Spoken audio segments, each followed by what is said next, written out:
Welcome to Inside North Dakota Politics with Nicholas Kwolek, Josh Meny, and political correspondent Maddie Beer-Temple.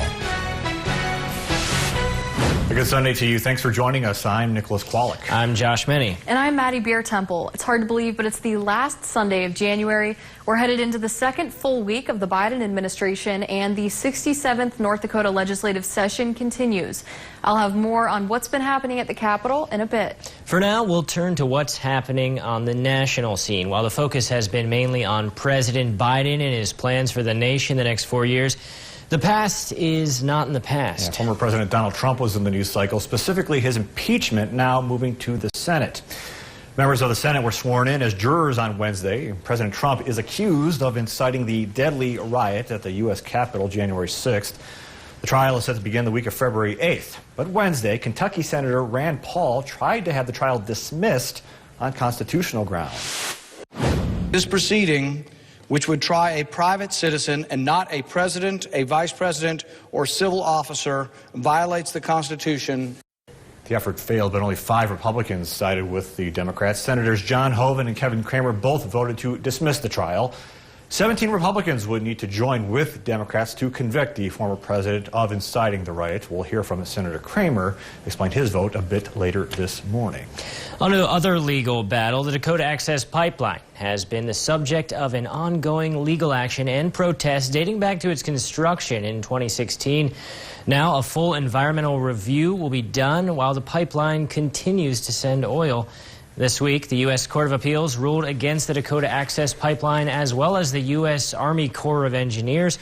North Dakota Senators John Hoeven and Kevin Cramer, along with Representative Kelly Armstrong, expressed disappointment in the decision, saying it's bad business for North Dakota.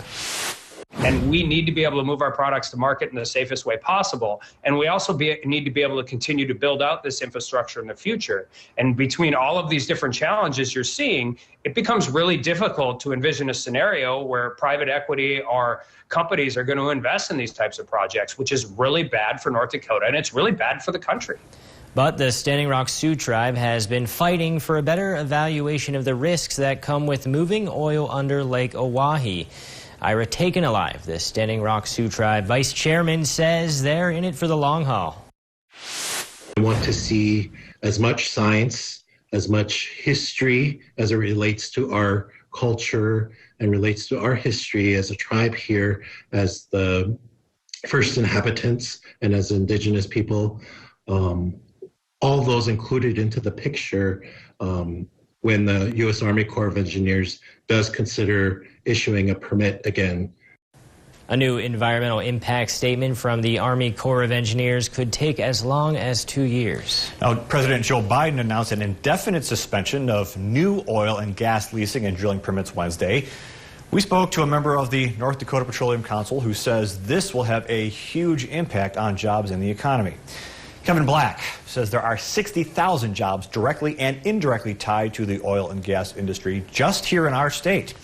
He believes if this suspension continues during Biden's 4-year term as president, it could mean $600 million of tax revenue lost and $750 million in lost employee wages. Regardless of who you voted for president, nobody wants to see Americans' jobs lost. And that is the direct consequence of the actions announced by the White House this morning on climate change. Black says he expects the moratorium to lead to an increase in gas prices as well. Moving to what's been happening at North Dakota's state capitol this week, Maddie Beer-Temple has the latest. Hi, Maddie. Hi, Josh and Nicholas. On his first day in office, President Biden signed an executive order signaling support for transgender youth in public schools and sports. North Dakota lawmakers are challenging that with a bill that would require transgender athletes to play on sports teams aligned with the sex on their birth certificate. Proponents of House Bill 1298 say it's not about discriminating against anyone, but instead giving women the chance to compete on an even playing field. Those opposed to the bill say it discriminates against those who would benefit from inclusion and the benefits that sports teams offer. Senator Yana Myrtle co-sponsored the bill and says it supports protections offered by Title IX, a 1972 law giving girls equal opportunities in sports. As a woman, as a mother, and maybe sometimes someday a grandmother, I think it's horrific that we are allowing that right that we fought for so long, that has stood for 50 years now around the nation, just be absolutely taken away because someone fights the biological sex they were given at conception. Another topic lawmakers heard testimony about is whether or not a person has a duty to retreat before using deadly force in self-defense. The proposed bill builds on North Dakota's existing law, sometimes called the Castle Doctrine, which allows someone to shoot in self-defense when they're attacked at home or at their workplace. It would expand that doctrine further, so when a person is outside of home or work, they wouldn't have to run and hide before using a firearm. Hazleton Republican Representative Jeff Magrum is the primary sponsor of the bill, which removes the existing language saying a person would have to retreat before shooting. We're in a more violent society right now, and people should have the right to defend themselves when they're out and about and going to the grocery store, or you may be down by the river fishing, wherever, and if someone attacks you, you should have the right to defend yourself without first attempting to run and hide.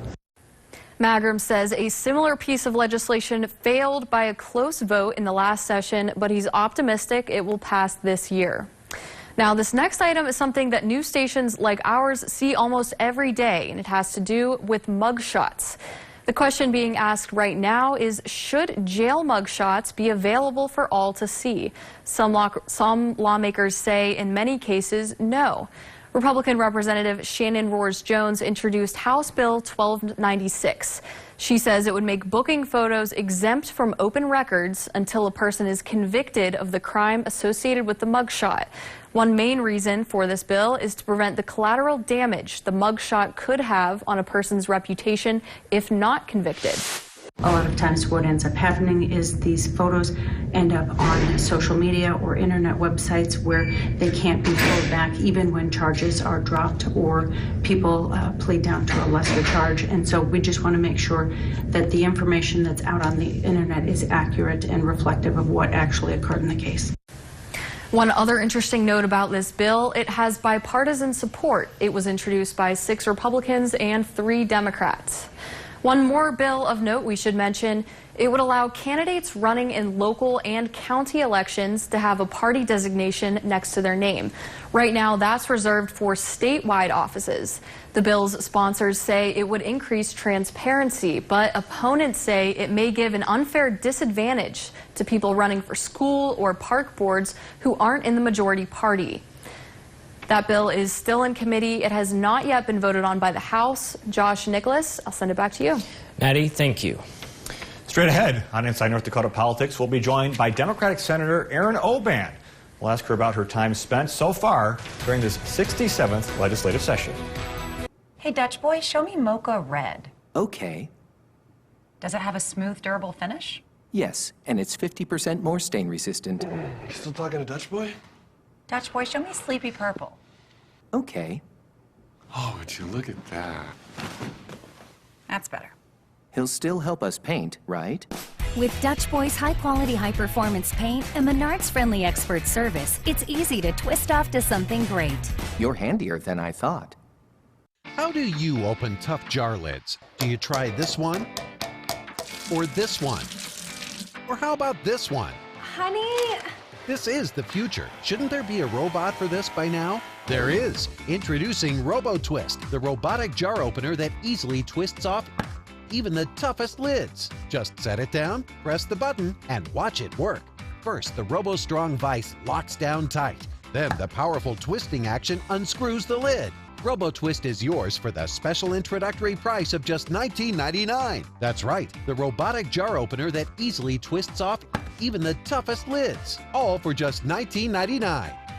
Whether the jar is big or small, RoboTwist can open them all. Supplies are limited, so don't delay. Here's how to get yours today. Call 1-800-348-0353. That's 1-800-348-0353 or order online at buyrobotwist.com. 90% of 4th through 8th graders are victims of bullying. 24% of high school students are bullied at school. 64% of children that were bullied did not report it. Bully victims are 2 to 9 times more likely to consider suicide than non-victims. 6% of teens report bringing weapons to school. It only takes one to make a difference. Not in our town. Part of the KX News Putting North Dakota First community outreach, brought to you by McDonald's. To Inside North Dakota Politics on KX.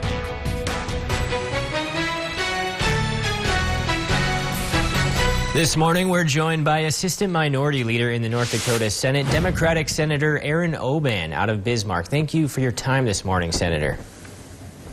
Hey, Josh. Good morning. Good to see you. Good morning. We're almost a month into the legislative session. What's jumping out to you as the big priority so far? So I think many of us came in here with similar priorities, regardless of our party or the area of the state in which we represent. And those include some major, what I would say, 4 themes of economic stability, in the short term coming off of and recovering from COVID, but really in the long term, making sure that those decisions and those investments are good for our people and our communities in the long term. So making sure that our economy is as stable as possible. Especially given the fact that we rely so much on volatile commodity prices. So we want to make sure that we're investing in supporting technology advances in our small businesses that line our main streets, again, no matter the size of our community. In addition to that, protecting the health and well-being of our people, making sure that we have quality access to both physical and behavioral health. Hopefully at some point we don't have to separate physical and behavioral health and we just consider them to be one. Health is health, no matter what. And so that makes sure that we protect pre-existing conditions regardless of what happens in Washington. Another would be investments in our infrastructure. And so we know that we have some real challenges in our physical infrastructure, so roads, bridges, water, even schools, but also in soft infrastructure. So things we consider like housing, childcare affordability. And lastly, of course, is education. I think that oftentimes cuts across a party, but also is vitally important to our communities.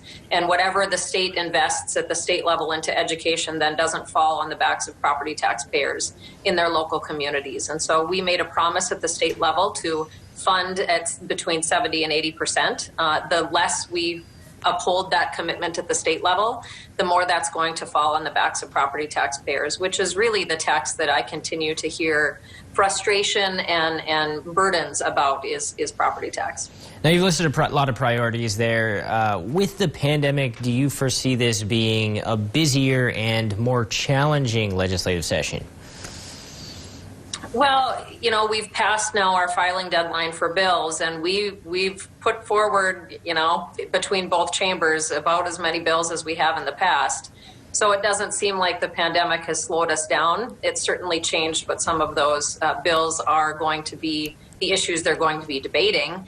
And I just hope that we make sure that the decisions we're making are good in the long term and respond to those challenges in the short term. Now, one of the bills you're sponsoring this time around is House Bill 1441. It would create a paid family medical leave program. Tell us a little bit about this. Yeah, so that's House Bill 1441 for anyone who's interested in checking out the actual text of that bill. I am a co-sponsor of that bill. It's starting over in the House along with Representative Carla Rose Hansen out of Fargo. And, again, if the pandemic has told us anything, it's highlighted what those existing needs of working people are.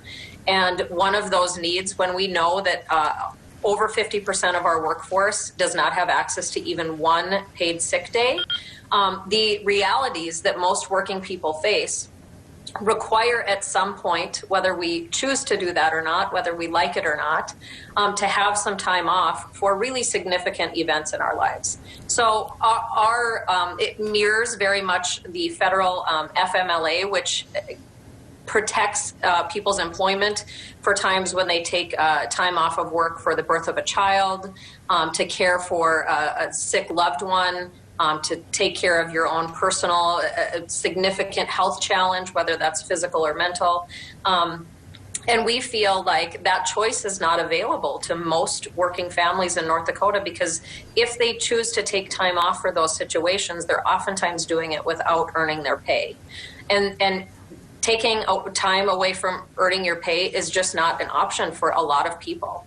And so what we've tweaked from past years when we've proposed this is eliminating any mandate that a business would participate in this. This would be a voluntary program for working people, open to independent contractors, especially important to the gig economy, and just the fact that there are folks who are not considered full-time employees for an employer, to be able to voluntarily contribute to a fund that they could then access 2/3 of their wage during those significant times in their life. So we're just trying to create opportunity for people to pay their bills at the toughest times in life. And you have 4 Democrats on board, but also 3 Republicans. Do you think it'll find the bipartisan support it needs? You know, I certainly hope that our colleagues will take seriously that we have adjusted the bill to respond to some of the critical feedback we've gotten in the past, but that they will recognize that oftentimes the folks who are sitting in these chambers are in a position of a bit more privilege than maybe a lot of working folks have. And we want to make sure that the policy that we're enacting here can positively impact working people, no matter if they're at a young point in their life where they're just starting a family, they have aging parents. I mean, I've experienced this on both ends of the spectrum. My husband and I adopted a child, and I had to literally quit my job, didn't have access to childcare for a significant period of time after he was born, and wanted to spend that important time bonding with our baby. So it took a little bit of maternity leave, but had to do that by literally quitting my job. And then on the back end, I lost my father to terminal cancer. During those last weeks of his life, you know, he needed full-time caregiver at home. And so we recognize that that's the position that most North Dakotans are in at some point in their life. So you have the experience to back it up. Senator Aaron Oban from Bismarck, thank you for your time this morning. Thanks so much for having me. Appreciate it. Stay with us. More Inside North Dakota Politics right after this. Tell me, what's better than wild-caught, golden, crispy, mouth-watering seafood from Gordon's? Good answer. It's seafood time. Trust the Gordon's fishermen.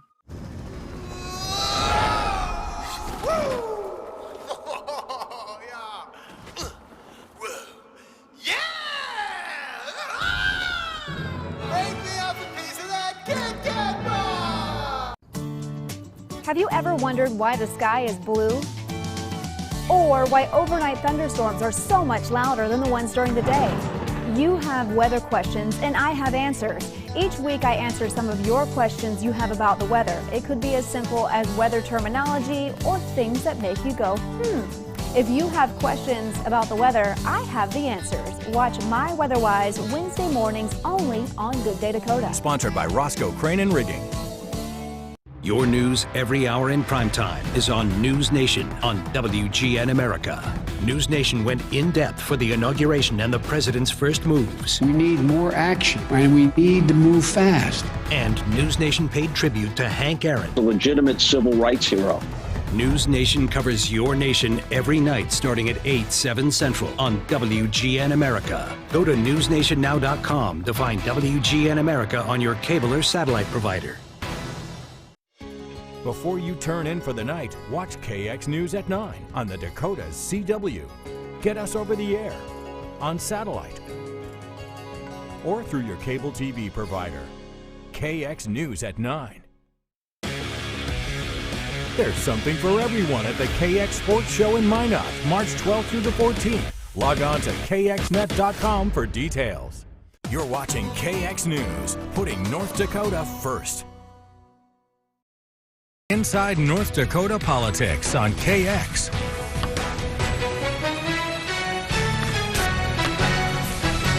The U.S. Senate is poised to have a historic impeachment trial. Historic because it will be the second time the group will have considered convicting Donald Trump, and the first ever time a former president has been tried. Earlier this week, Lauren Culber spoke with Senator Kevin Cramer and asked him why he thinks the trial is a bad idea.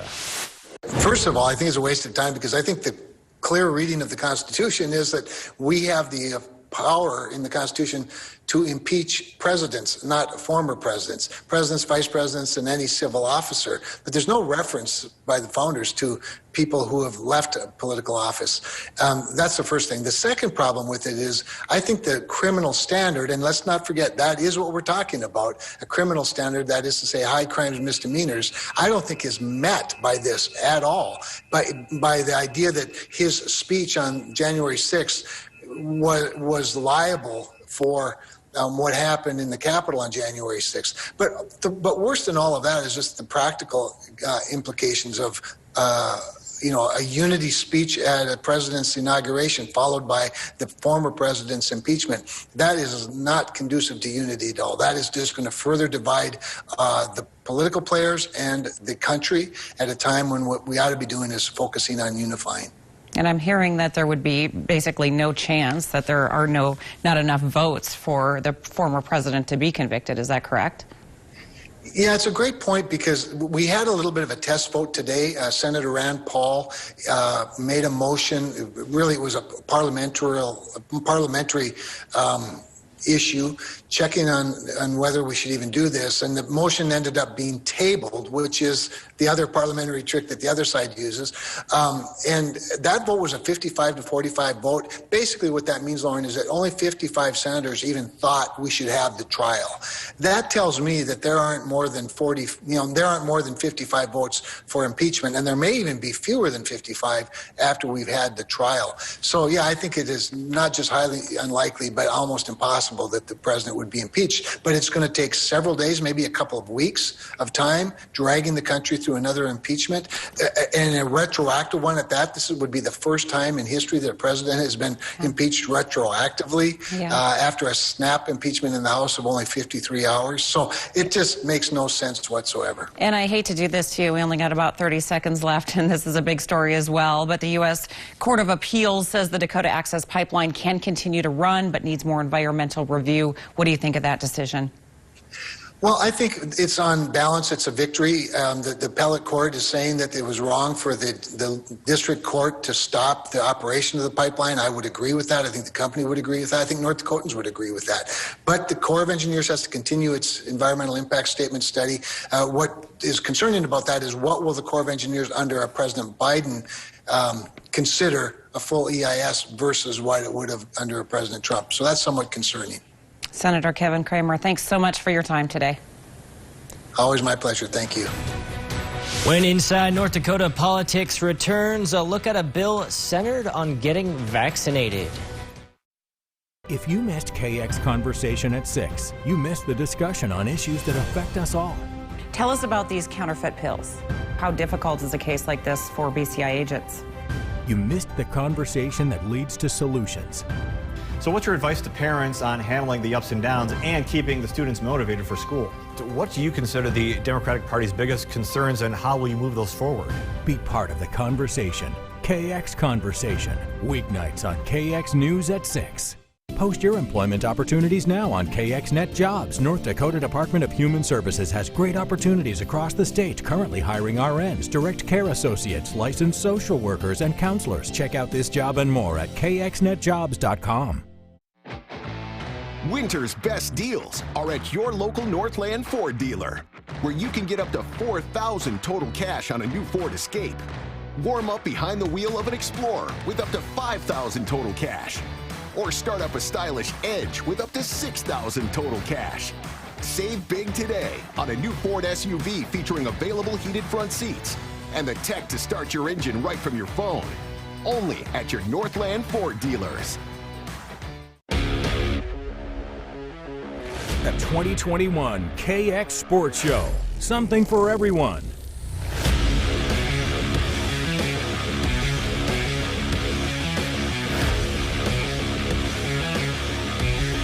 The 2021 KX Sports Show. March 12th through the 14th. Log on to kxnet.com for details. Mahomes and the defending champion Chiefs against Brady and the Bucks. Super Bowl 55, Sunday, February 7th on CBS. You're watching KX News, putting North Dakota first. To Inside North Dakota Politics on KX.